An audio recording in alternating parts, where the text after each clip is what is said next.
Eh ben moi c'est Amadeus, pour tous ceux qui ne connaissent pas et puis pour tous ceux qui connaissent, Royal Ting, big up. Je suis né le 9 octobre les années 70, je suis né sous l'ère Pompidou. Amadeus c'est toute une histoire. Faut savoir que quand j'étais beaucoup plus jeune, quand j'étais dans les années collège, c'est là que m'est venu ce pseudo de par les camarades de classe qui m'ont appelé Amadeus parce que je jouais, paraît-il, avec brio la flûte enchantée de Mozart. Donc ça m'est resté et puis pour leur faire aussi honneur et j'ai gardé le pseudo Amadeus. Au jour d'aujourd'hui, c'est Mister Ahmad maintenant.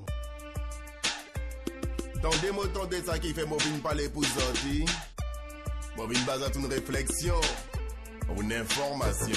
Les années collège, donc dans les années 90, et c'est là que m'est venu justement ce flair musical. J'allais à l'école, j'étais un jeune comme tout le monde, comme tous les jeunes que l'on retrouve au jour d'aujourd'hui. J'étais quand même un élève pas turbulent, mais tu sais quand t'es au collège, t'es juvénile, t'es plus ou moins insouciant, donc tu fais des petites bêtises. On en a tous fait. Des bêtises, une petite anecdote. Une fois, on est tous partis c'est la semaine de la presse, et c'est moi qui menait la bonne, parce qu'à l'époque il y avait Mikey 3000 qui était dans ma classe et les autres camarades de classe, on est tous partis aux Amandiers et personne ne savait où on était. Et toutes les polices de Cayenne étaient en recherche. Mais bon, c'était pas méchant. En le rendu justement, ça donnait un très beau sujet parce qu'on avait tourné justement sur les arbres aux Amandiers par rapport aux amandes et tout. Non, ça a vraiment donné un beau sujet. Mais on est quand même parti s'éclater en bande et tout. Et une autre petite anecdote, une fois on avait envoyé des pierres sur les toitures du stade scolaire et le gardien de l'époque nous a couru après nous. C'est monsieur Alain Chen Long qui était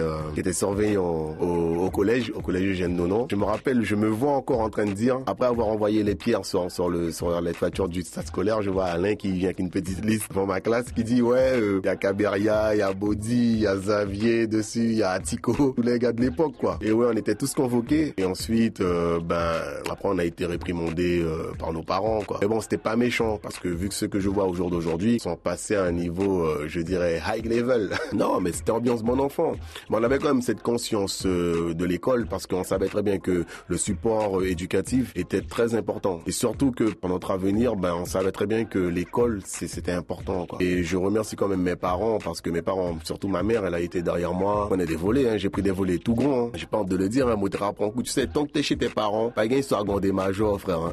Ah ouais, pas là à des majors parce que tu sais pas, parce que des fois, le plus souvent, l'enfant ne sait pas que ses parents triment pour pouvoir lui acheter justement dont lui il a envie. Nous, pour remercier nos parents, la meilleure façon qu'on pouvait les remercier, c'était de travailler à l'école. Quand la mater nous demandait, surtout à moi, de faire la vaisselle, même si je ronchonnais, mais je faisais quand même la vaisselle. Même si une fois on m'a empêché d'aller au carnaval, parce que le bulletin n'était pas bon, j'étais en 3e. Le pire, c'est que j'étais déjà habillé, la sape et tout, les bloodums sont dehors en train de m'appeler et tout. Puis le pater me dit, il sort pas, Jean-Claude. J'ai dit, quoi? J'avais une télé dans ma chambre, j'ai bousillé la télé.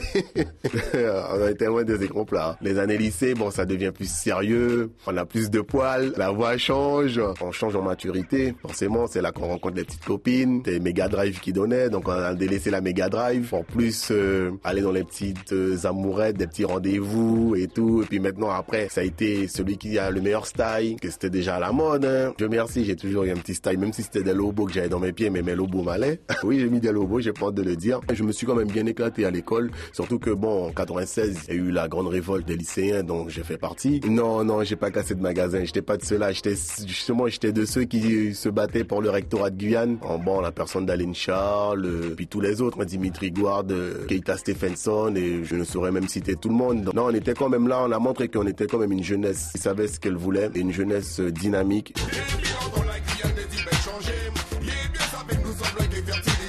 Après le lycée, j'aurais pu avoir l'opportunité d'aller à l'université. Tellement de choses qui me sont tombées dessus. Il fallait que je prenne ma vie en main rapidement. Et j'ai passé des concours et puis j'ai réussi mon concours. Et après le service militaire, puis je suis parti en France. Après, j'ai pu quand même pallier les deux et continuer ma vie artistique tout en étant aussi professionnel dans ce que je fais. Je travaille dans un milieu où il faut pas mettre les pieds.